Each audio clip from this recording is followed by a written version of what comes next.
سود کا لینا دینا متعارف اور مشہور تھا، اور اس وقت سود اسے کہا جاتا تھا کہ کسی شخص کو زیادہ رقم کے مطالبے کے ساتھ قرض دیا جائے، خواہ لینے والا ذاتی اخراجات کے لیے قرض لے رہا ہوں یا پھر تجارت کی، اور اس سے نیز ہوا انٹرسٹ سمپل ہو یا کمپاؤنڈ انٹرسٹ، یعنی صرف ایک مرتبہ کا سود ہو یا سود پر سود۔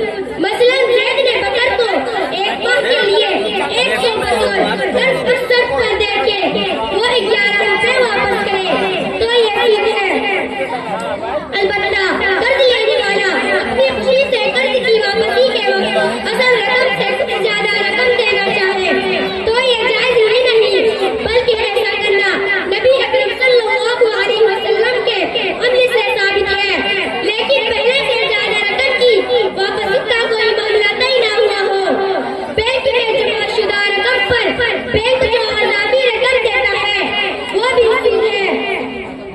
سود کی حرمت قرآن و حدیث سے واضح طور پر ثابت ہے۔ اللہ تبارک و تعالیٰ نے ارشاد فرمایا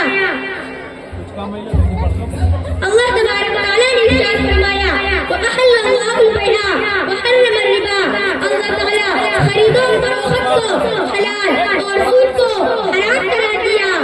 اسی طرح اللہ تعالیٰ کا فرمان ہے يَمْحَقُ اللَّهُ الرِّبَا وَيُرْبِي الصَّدَقَاتِ، اللہ تعالیٰ جب سود کی حرمت کا حکم نازل ہوا تو لوگوں نے دوسروں پر جو کچھ بھی بقایا تھا اس کو بھی لینے سے منع فرما دیا گیا۔